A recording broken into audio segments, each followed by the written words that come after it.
What does a giant orangutan, Leonardo da Vinci, and a homemade spaceship have in common? Well, if you read this, The Last Notebook of Leonardo, you will have the answer. My next guest, Dr. Michael Graziano, has written a wonderful children's novel that will inspire your children and take you on a fun-filled adventure. Good morning, Doctor. Good morning. Thank you so much for being here this morning. It's my pleasure. Now let me talk about first you. You are not only an author, but you have quite a bit of a resume. Tell me about it. Well, I'm a professor of psychology and neuroscience at Princeton University. I've been there for about 10 years now as a professor. I'm a scientist. I study the brain.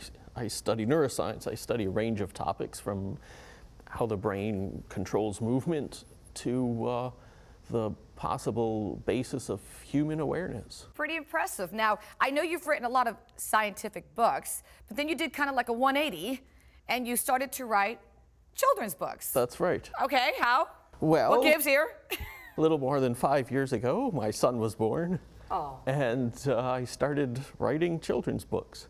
And he's been an inspiration for them. In fact, one of them is dedicated to him. And it would be this one that we're talking about today, The Last Notebook of Leonardo. That's right. What I love about it is it's not only a wonderful read, but it's a journey between a father and a son. That's right. So no coincidence now with Jeremy.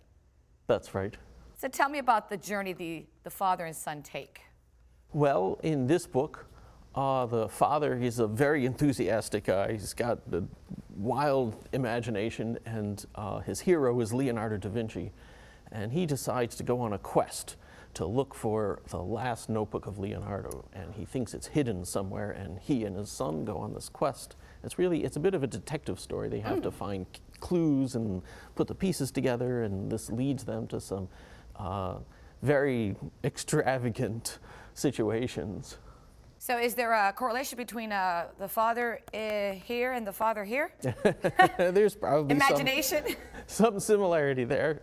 I think the real heart of the book is the father trying to explain what he thinks is important in life to the son. Oh, that's wonderful. And you mentioned the hero of the father in here being Leonardo da Vinci. Was that your hero? If I may ask? When I was a kid, yeah, he was one of my heroes. Yeah. Oh.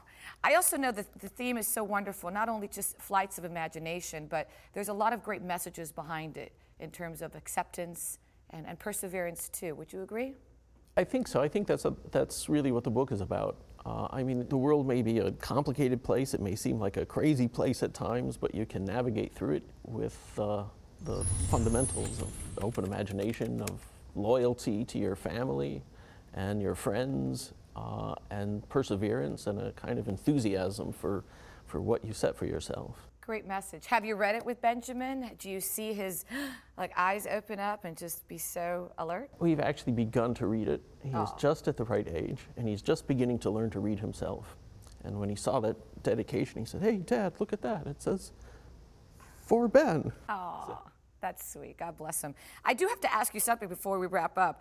I see that the author here, it says BB Wurdz. You are BB Wurdz, right? That's right. Explain? Well, I write a number of different books, including science books on the brain, and I just wanted to clearly label the children's books, so I invented the BB Wurdz name, the persona, and in fact, BB Wurdz I had some fun with that. He's supposedly super intelligent orangutan who lives in New York City and writes children's books. Oh. And I brought a surprise for you. You did? Yes. Okay, what is it? Let me bring it out. This is a puppet that I bring when I go to schools and libraries and talk to children. Oh, how cute is this? This is Kevin, and his uncle is BB Wurdz, the writer.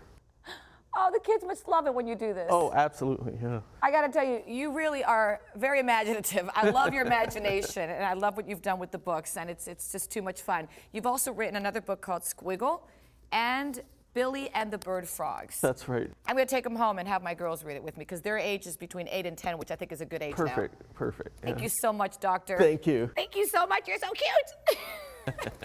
Great time. By the way, again, he has written 2 other children's novels, Squiggle and Billy and the Bird Frogs, Dr. Graziano or BB Wurdz, whatever you want to call him. And of course, The Last Notebook of Leonardo. If you want to read any of these or all of them, go to leapfrogpress.com.